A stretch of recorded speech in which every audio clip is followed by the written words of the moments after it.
오늘의 역사 속의 사랑은 천하악녀전의 네 번째로 악녀와 악남의 만남, 타르퀴니우스와 툴리아 이야기입니다.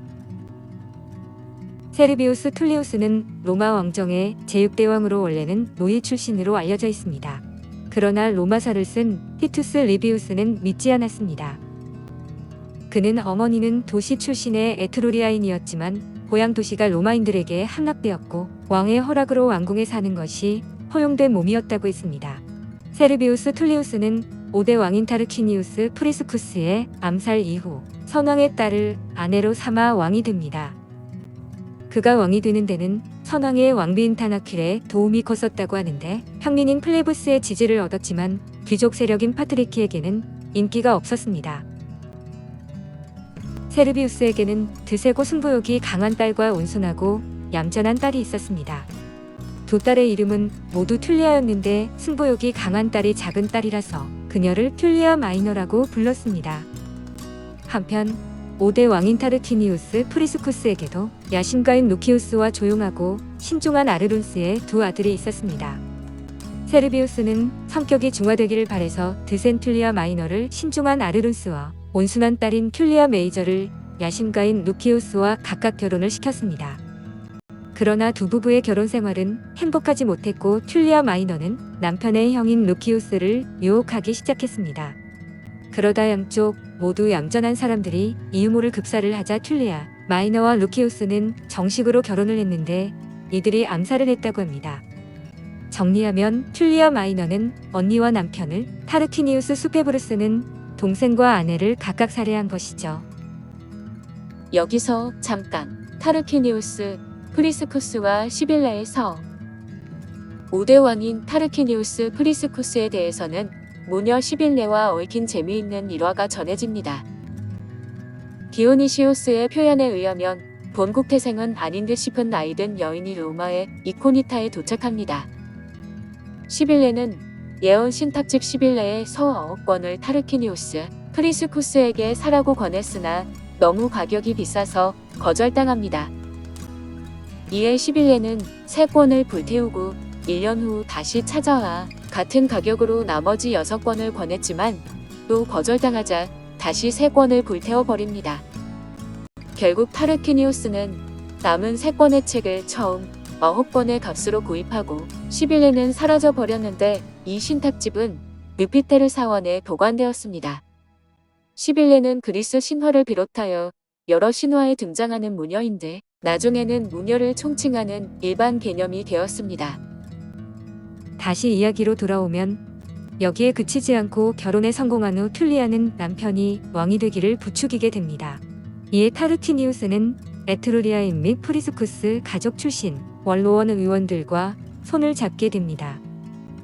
그는 그들에게 선물을 주며 세르비우스에 대한 비난을 퍼뜨렸고 무장한 무리와 함께 원로원으로 가서 출신이 확실하지 않은 세르비우스가 로마의 왕인 것은 수치라는 연설을 하게 됩니다. 세르비우스를 노예로 폄하하고 타나킬의 속임수로 왕좌에 오른 것, 부자들보다 하층민들을 편애한 것, 상류층의 땅을 가난한 자들에게 분배한 것 등에 대해 성토했습니다. 이에 세르비우스는 원로원으로 달려갔는데 타르퀴니우스는 세르비우스를 번쩍 들어 원로원 출입구 계단 위에서 내동댕이를 쳐버립니다. 그가 세르비우스를 내동댕이 친 이중세 시대 계단은 악마의 계단으로도 불린다고 합니다. 한편 툴리아는 자신의 전차를 몰고 원로원으로 가 가장 먼저 남편을 왕으로 맞이했습니다. 그녀가 오늘날 살리타 언덕이라고 불리는 우르비아누스 언덕을 향해 마차를 몰 때 마부는 거리에 누워있는 왕의 시체를 보고 갑자기 멈춰섰습니다.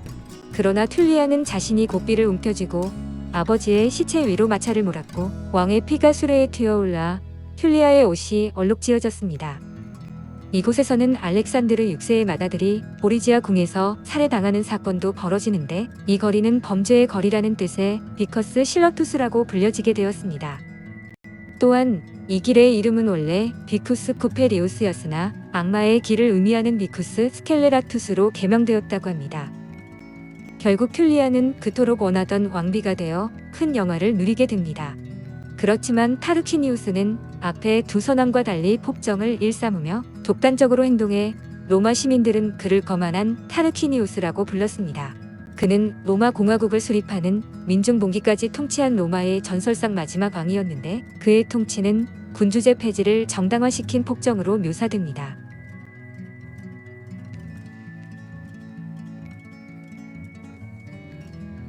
무튼 영화를 누리던 타르퀴니우스와 툴리아는 루크레티아 능욕 사건으로 몰락을 맞이하게 됩니다. 경국지색으로 나라의 운명을 좌지우지하는 여인은 많았지만 정절로 나라의 운명을 바꾼 것은 아마 루크레티아가 처음일 것입니다.